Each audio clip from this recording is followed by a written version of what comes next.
My dear students, AB education academy में आपका स्वागत है। हम आपके लिए लेकर आए हैं एक इम्पोर्टेंट चैप्टर जो आपके लिए बहुत ही इम्पोर्टेंट है और जो भी भाई बहन या छोटे स्टूडेंट्स या बड़े कंपटीशन में जो भी तैयारी कर रहे हैं उनके लिए एक बहुत ही इम्पोर्टेंट चैप्टर है, जिस चैप्टर का नाम है संख्या पद्धति या नंबर सिस्टम। संख्या पद्धति या नंबर सिस्टम। अब हम इस चैप्टर की कुछ इम्पोर्टेंट परिभाषाएं हैं, उन परिभाषाओं की बात करते हैं और उन परिभाषाओं को समझते हैं, परिभाषाओं में क्या करना है। और ये जो परिभाषाएं स्टार्टिंग की हैं, ये परिभाषाएं केवल चैप्टर को समझने के लिए हैं, चैप्टर में क्या करना है किस तरीके से, और जो आगे की परिभाषाएं होंगी वो आपके क्वेश्चन में बहुत ही मदद करेंगी। इसी प्रकार हम बात करते हैं संख्या पद्धति की। चैप्टर का नाम है संख्या पद्धति।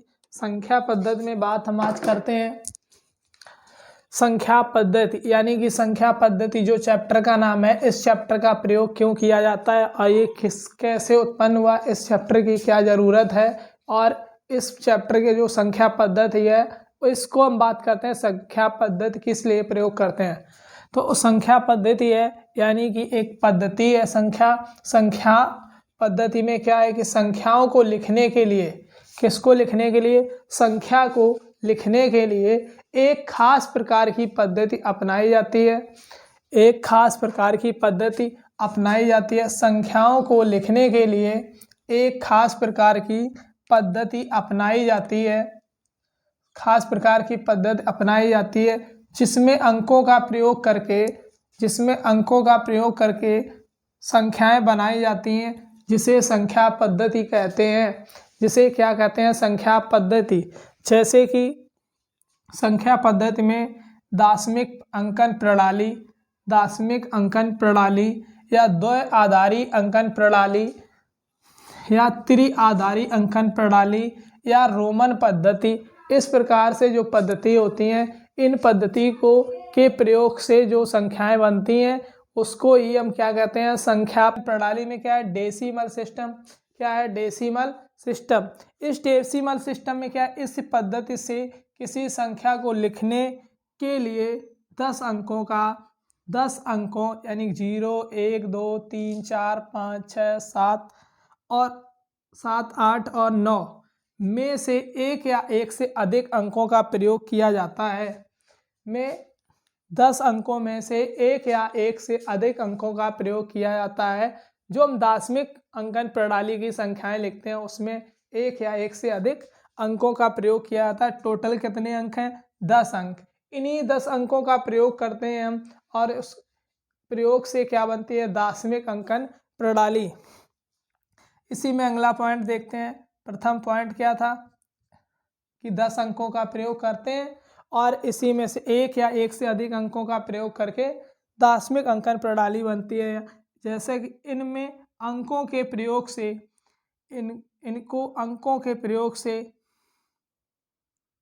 इनको अंकों के प्रयोग से छोटी से छोटी तथा बड़ी से बड़ी संख्याएं बनाई जाती हैं। इसमें अंकों का प्रयोग करके हम छोटी से छोटी तथा बड़ी से बड़ी संख्याएं ज्ञात करते हैं, तो इसे दशमिक प्रणाली। और अगला इसे अरबी हिंदू पद्धति के नाम से जाना जाता है। इसे अरबी हिंदू पद्धति के नाम से जाना जाता है। जैसे एग्जाम्पल में कि 2 या 2 से अधिक संख्याएं या अंकों को मिलाकर 2 या 2 से अधिक अंकों को मिलाकर संख्या बनाते हैं। जैसे कि 1, 2, 3 और दूसरा क्या है 1, 2, 1, 0। दूसरा एग्जाम्पल 1, 2, 1, 0। तीसरा यानी 1, 0, 0, 0 यानी 1000। चौथा है 1001। इसी प्रकार से आध एग्जाम्पल यानी आध संख्याएं बनती हैं। इसी को हम क्या कहते हैं, दशमिक अंकन प्रणाली। क्या कहते हैं, दशमिक अंकन प्रणाली। इसी के बाद हम अगले की बात करते हैं जो द्विआधारी अंकन बात करते हैं। अब किसकी, दोधारी अंकन प्रणाली। किसकी, दोधारी अंकन प्रणाली। यानी कि अभी हमने क्या बताया आपको, दशमिक अंकन प्रणाली। दशमिक अंकन प्रणाली में क्या है कि 10 अंकों का प्रयोग किया जाता है और इसे एक या एक से अधिक अंकों का प्रयोग किया जाता है। इनको अंकों के प्रयोग से छोटी या बड़ी से बड़ी संख्याएं बनाई जाती हैं और इसे अरबी हिंदू पद्धति के नाम से जाना जाता है। जैसे कि संख्याएं बनाई 1 2 3 यानी 130, 123, 1 2 3 कितना हुआ 123, 12 10, 1000, 1001। इस प्रकार से ये आपकी कौन सी दाशमिक अंकन प्रणाली है। इस दाशमिक अंकन प्रणाली के बाद में द्विआधारी अंकन प्रणाली यानी कि बाइनरी सिस्टम। कौन सी बाइनरी सिस्टम। इस निकाय से संख्याओं के निर्माण में 0 1 यानी कि 2 अंकों का प्रयोग किया जाता है। 0 1 2 अंकों का प्रयोग किया जाता है और वो 2 अंक कौन से हैं 0 और 1। बाइनरी सिस्टम में किसका प्रयोग करते हैं 0 और 1 का प्रयोग किया जाता है। अब जैसे कि 1 1 0 1 1 1 0 1 यानी कि 1101, फिर 1 0 1 यानी 1 0 1 यही 1 0 और 1 ही अंक आना चाहिए तो 1 0 1, फिर 1 0 1 0 1 1 आदि। इस प्रकार से हम जितने नंबर चाहे बना सकते हैं संख्याएं 2 अंकों के सहयोग से। अब इधर अगली आती है त्रिआधारी अंकन प्रणाली। त्रिआधारी अंकन प्रणाली यानी टर्नरी सिस्टम। कौन सा टर्नरी सिस्टम। तो इस निकाय से संख्याओं के निर्माण में 0 1 और 2 0 1 और 2 3 अंकों का प्रयोग किया जाता है। कितने अंकों का 3।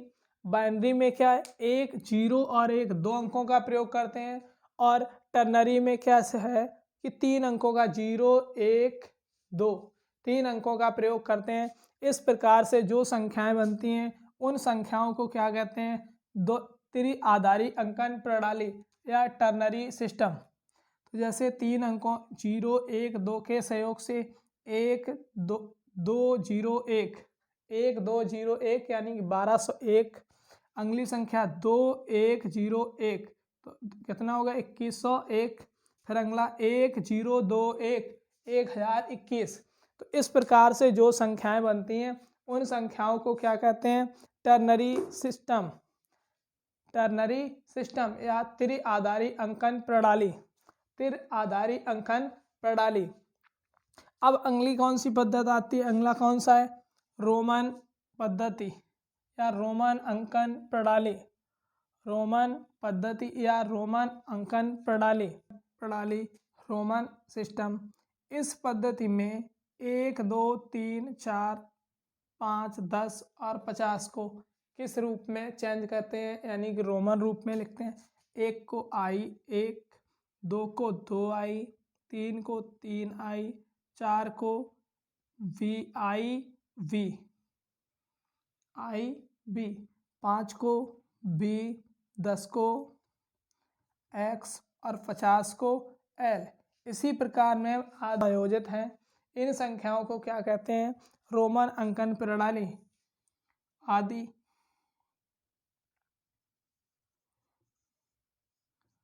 आदि संख्याओं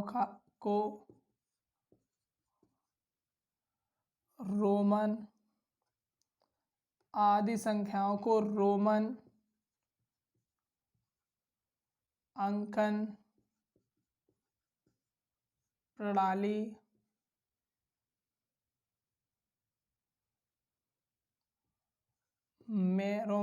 प्रणाली में शामिल हैं।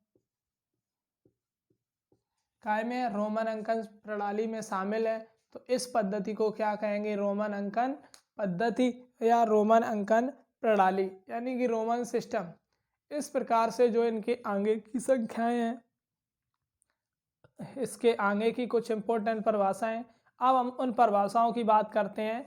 वो परिभाषाएं जो ये हमने आपको बता रखी हैं ये आपको केवल संख्या पद्धति को प्रदर्शित करने के लिए कि संख्या पद्धति को किस प्रकार से प्रदर्शित करते हैं।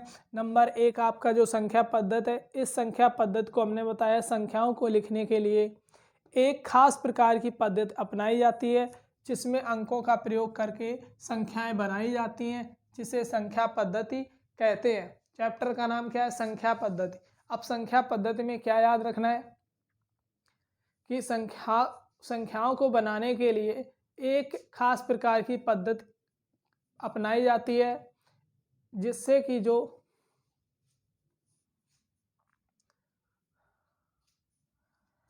अब ये आपकी हो गई। इससे इम्पोर्टेंट आगे की जो परिभाषाएं वो आपको हम अब जो बता रहे हैं उन परिभाषाओं को आप बहुत ही अच्छी तरीके से समझें, क्योंकि ये तो आपको हमने चैप्टर के बारे में बताया है, चैप्टर जो आपका संख्या पद्धति है।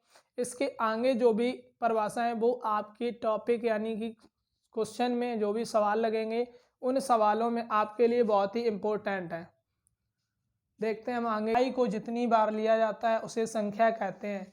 क्या संख्या? इकाई को जितनी बार लिया जाता है उसे हम संख्या कहते हैं। यानी कि संख्या की डेफिनेशन क्या? इकाई को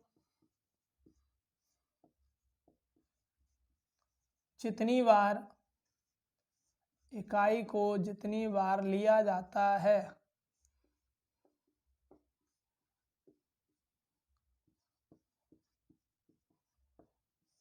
संख्या कहते हैं।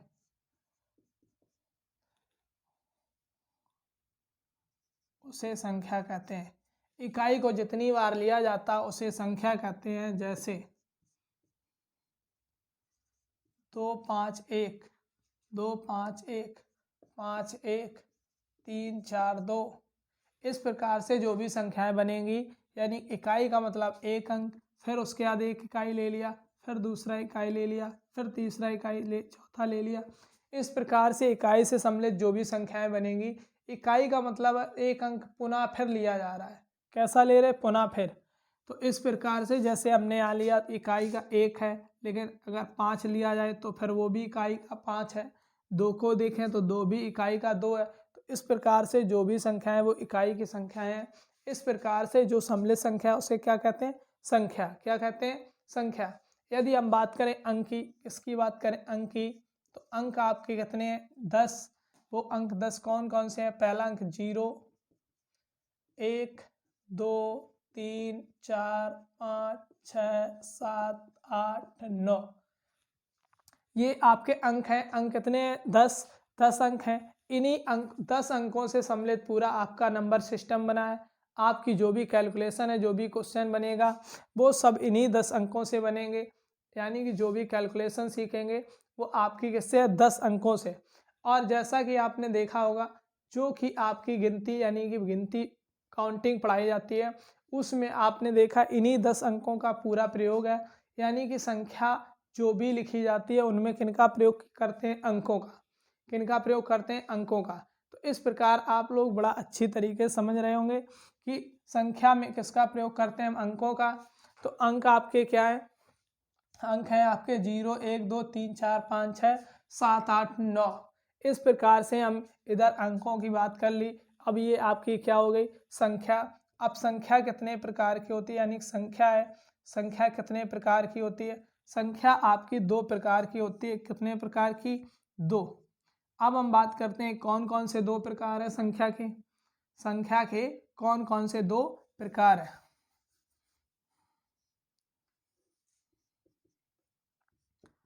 एक आपका अपर में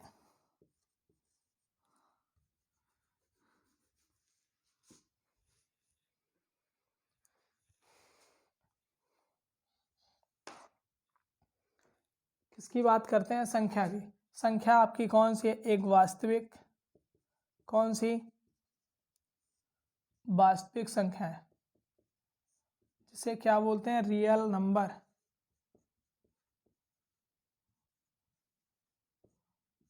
और एक अवास्तविक संख्या। अवास्तविक संख्याएं, इसे काल्पनिक संख्याएं भी कहते हैं। क्या कहते हैं? काल्पनिक।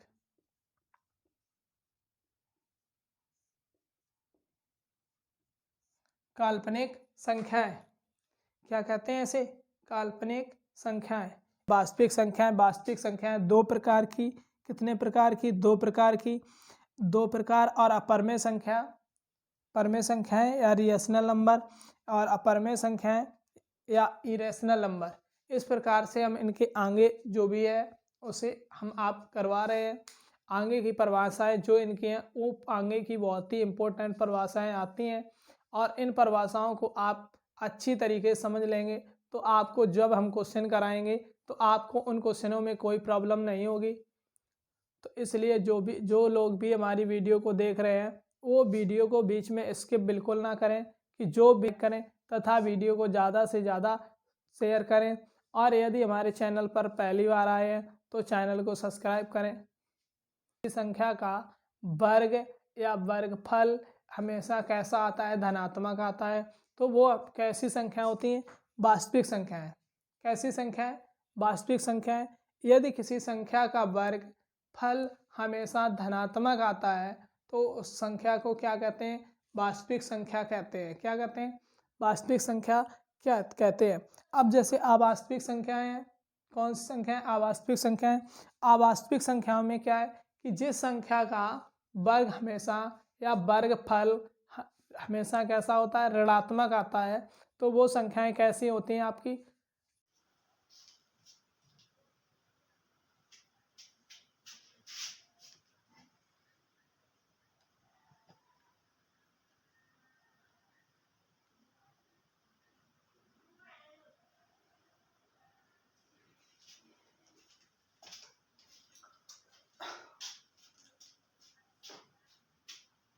हम आपको चैप्टर की बात करते हैं। इससे पहले हम आपको संख्या कुछ परिभाषाएं आपको हम बता चुके हैं, जो कि परिभाषाएं वास्तविक संख्या है और काल्पनिक संख्या है। इन परिभाषाओं के बारे में हम आपको बता चुके हैं। वास्तविक संख्याएं क्या है कि वास्तविक संख्याएं वे संख्याएं हैं जो संख्याओं यानी जिन संख्याओं का वर्ग या वर्गफल हमेशा धनात्मक प्राप्त होता है वो वास्तविक संख्याएं कहलाती हैं। और काल्पनिक संख्याएं वे संख्याएं होती हैं जिन संख्याओं का वर्ग या वर्गफल सदैव ऋणात्मक होता है यानी कि निगेटिव प्राप्त होता है, उसे काल्पनिक संख्याएं कहते हैं। इस प्रकार से हम बात करते हैं आपकी धनात्मक संख्याएं। जो आपकी धनात्मक संख्याएं बता चुके हैं वो वास्तविक संख्याएं कहलाती हैं जिनका वर्ग या वर्गफल हमेशा कैसा आता है? धनात्मक। अब बात करते हैं वास्तविक संख्याएं। वास्तविक संख्याओं की कुछ परिभाषाएं हैं।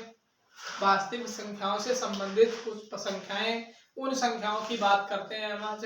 आप लोग ध्यान से देखिएगा और जो लोग हमारी वीडियो को देख रहे हैं वीडियो को बीच में इसके बिल्कुल ना करें, ताकि हम आपको जो इम्पोर्टेंट परिभाषाएं बताएं उन टॉपिक की आपकी कोई भी चीज़ छूटनी नहीं चाहिए।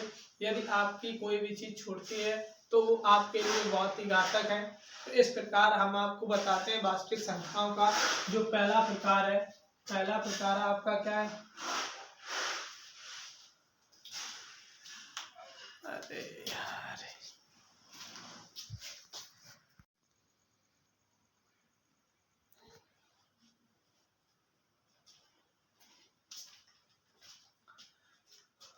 जैसा कि हम बात करते हैं परमेय संख्या की, और परमेय संख्या के बारे में हम बता भी रहे हैं। और परमेय संख्या की बात करते हैं, इसमें परमेय संख्या क्या है?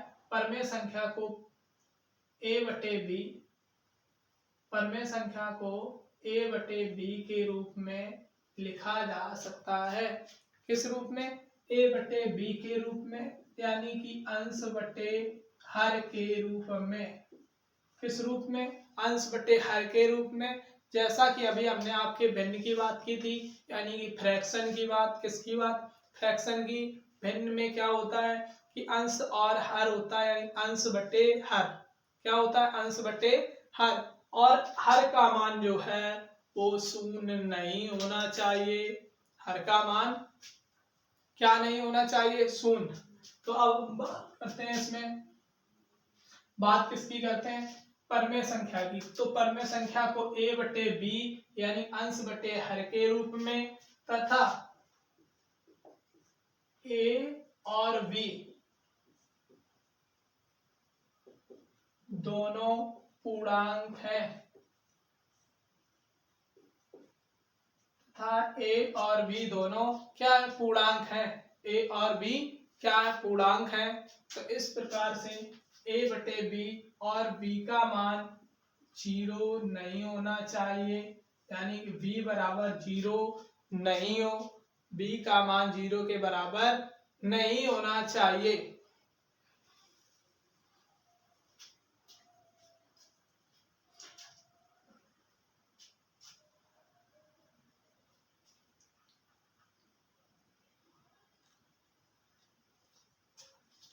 और इसमें क्या है कि ए बटे बी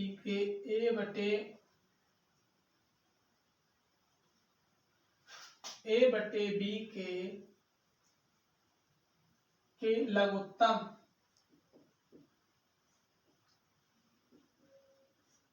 मान में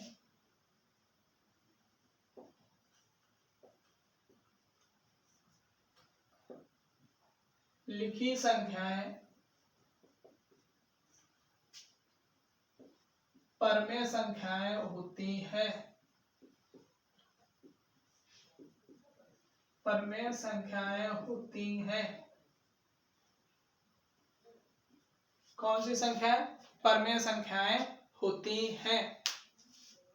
इस चीज पर विशेष ध्यान दें कि परमेय संख्या का जो एग्जाम्पल है, जैसे कि संख्या आपकी दी गई कौन सी, एग्जाम्पल में समझ लें आप परमेय संख्या है आपका कोई भी डिजिट यानी कि नेचुरल नंबर इस प्रकार से यदि दिया है तो ये आपकी सारी संख्याएं कैसी हैं? परमेय संख्याएं हैं, क्योंकि इनके अपॉन में 1 होता है। कोई भी नंबर हो उस नंबर की एक पावर 1 इंटू और 1 बटे में हमेशा छुपा रहता है, यानी कि छिपा हुआ होता है। तो इस प्रकार से 5 या 6 या 7 या 8 यानी कि कोई भी प्राकृतिक संख्याएं दी जाती हैं वो सारी प्राकृतिक संख्याएं कैसी होती हैं?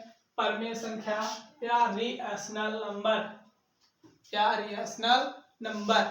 तो इस प्रकार से जो भी संख्याएं हैं या √17 या -√4 या 5/8 या 13/16, तो इस प्रकार से जो भी संख्याएं हैं ये सारी संख्याएं कैसी हैं? परमेय संख्याएं। कैसी संख्याएं? परमेय संख्याएं।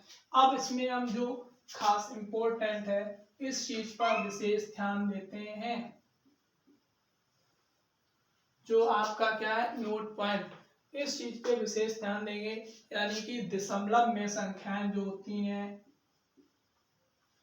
कैसी होती हैं? दशमलव में जो संख्याएं होती हैं परमेय संख्याएं। अब हम क्या करते हैं कि जो दशमलव यानी कि डेसिमल, दशमलव को क्या बोलते हैं? डेसिमल। दशमलव को क्या बोलते हैं? डेसिमल। यानी कि दशमलव में जो संख्याएं हैं, दशमलव में वे संख्याएं जो दशमलव के बाद में जिन संख्याओं को गिना जा सके वो संख्याएं क्या होती हैं? परमेय संख्याएं कहलाती हैं। या दशमलव के बाद किसी संख्या की पुनरावृत्ति प्राप्त होती है तो उन संख्याओं को क्या कहते हैं? दशमलव यानी कि परमेय संख्या कहते हैं। क्या कहते हैं? परमेय संख्या। जैसा कि दशमलव के बाद में 2 पॉइंट या 0.4456, इस प्रकार से ये इन अंकों को दशमलव के बाद में गिना जा सकता है।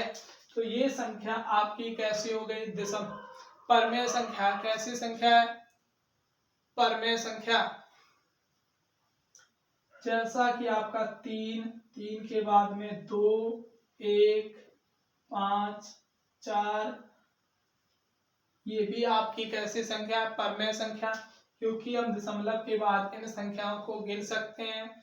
और इसी प्रकार से 5.232323 यानी कि इन अंकों का क्या हुआ? पुनरावृत्ति। और पुनरावृत्ति के बाद ये अंक एक समय कैसे हो गए? समाप्त, यानी कि पूरा डिवाइड हो गया, लास्ट में कट गया। तो ये संख्या परमेय संख्या कहलाती है। क्या कहलाती है? परमेय संख्या। 3.3333। इस प्रकार से इस संख्या का यदि कहीं पे कोई अंत नहीं होता है, क्या नहीं होता? अंत, तो ये संख्या आपकी परमेय संख्या नहीं है। जब परमेय संख्या नहीं है तो ये संख्या क्या कहलाएगी? अपरमेय संख्या कहलाती है।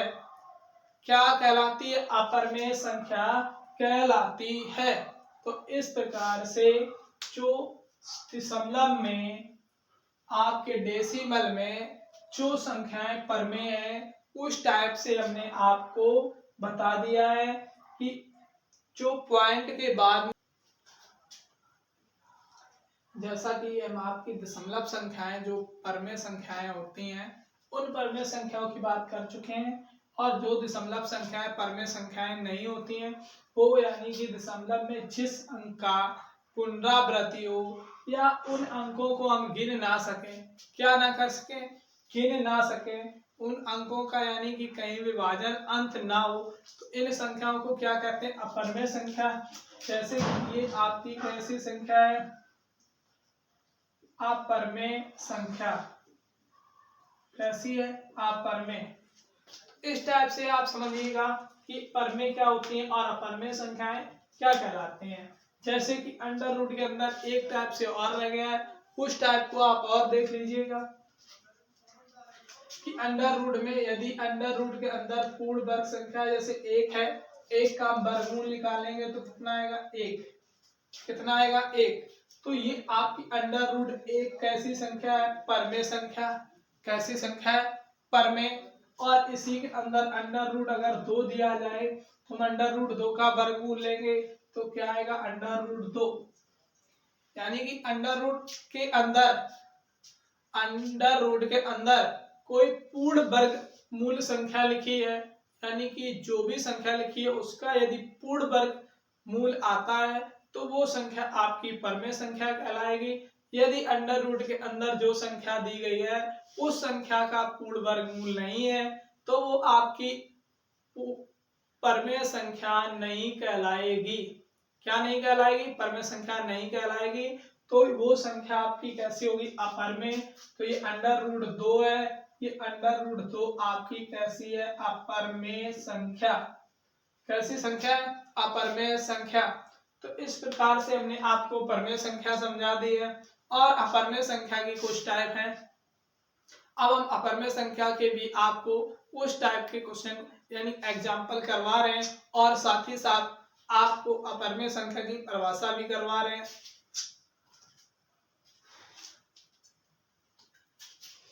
जैसा कि अपरमेय संख्या किसकी बात करते हैं? अपरमेय की।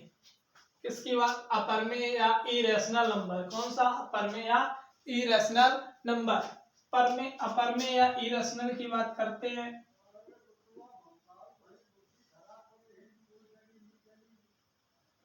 अपरमेय संख्या को P/Q के रूप में नहीं लिखा जा सकता है, यानी P/Q लिखें या A/B लिखें, P/Q या A/B कोई डिफरेंट नहीं, यानी अंश बटे आर होना अनिवार्य है।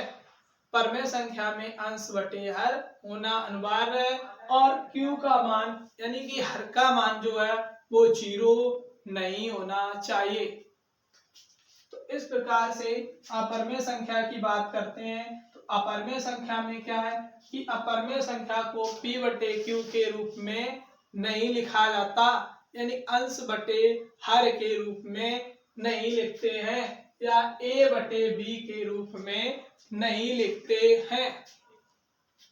और A और B पूर्णांक हो सकते हैं, A और B पूर्णांक हो सकते हैं और P का मान 0 नहीं होना चाहिए। B का मान 0 नहीं होना चाहिए। A/B के लघुत्तम मान में लिखी संख्याएं परमेय संख्याएं कहलाती हैं, लेकिन A/B के मान में जब संख्याएं लघुत्तम लिखी होगी तो वो कैसी हो जाएंगी? परमेय। सीधी सी बात है। अब इधर हम क्या करते हैं, जैसे कि पाई दिया आपका, क्या दिया? पाई। पाई ये एक रेडियन मान है। कैसा मान है? रेडियन। पाई रेडियन मान है। तो रेडियन मान आपका परमेय संख्या नहीं होती है। जिस नंबर के साथ में चाहे वो 3/3 प्लस पाई लिखा हो या पाई/4 लिखा हो या 2 पाई -3 लिखा हो या 3 प्लस पाई लिखा हो, 3 प्लस पाई यानी कि 2 पाई प्लस पाई हो। इस प्रकार से पाई का संबंध किसी भी प्राकृतिक संख्या के साथ में यदि संबंध दिया है तो वो प्राकृतिक संख्या नहीं है। यदि पाई का मान जो 22/7 है, पाई का मान कितना 22/7, ये आपका कैसी संख्या है? परमेय। ये कैसी है? परमेय संख्या। यदि आप कहो कि पाई का मान 22/7 परमेय है, तो पाई क्यों नहीं परमेय है? क्योंकि पाई आपका रेडियन में दिया है। किसमें है? रेडियन में। तो पाई, इसीलिए पाई आपकी परमेय संख्या नहीं होती है। पाई परमेय संख्या नहीं होती है। इस प्रकार से जो अभी हमने आपको ये पॉइंट बताया कि पॉइंट के बाद में यदि अंकों का समापन ना हो, यदि कोई अंक पुनरावृत्ति हो और हम अंकों को ना गिन सके, तो वो संख्याएं दशमलव में कैसी होती हैं? अपरमेय। कैसी होती हैं? अपरमेय। और अंडर रूट के अंदर यदि कोई भी नंबर आपका पूर्ण वर्ग नहीं दिया गया है, तो वो संख्या आपकी क्या कहलाएगी? अपरमेय। जैसे √2, √3, √5, √6, √7, √8, √10। इस प्रकार से जो आपका √4 और अंडर आपका 9 छूटा है, ये आपका देखो √4 2 का वर्ग और √9 3 का वर्ग है। तो इसलिए ये संख्याएं कैसे होती हैं? परमेय। बाकी की जो ये क्रम में संख्याएं लिखी हैं, ये संख्याएं आपकी कैसी हैं? अपरमेय। कैसी हैं? अपरमेय।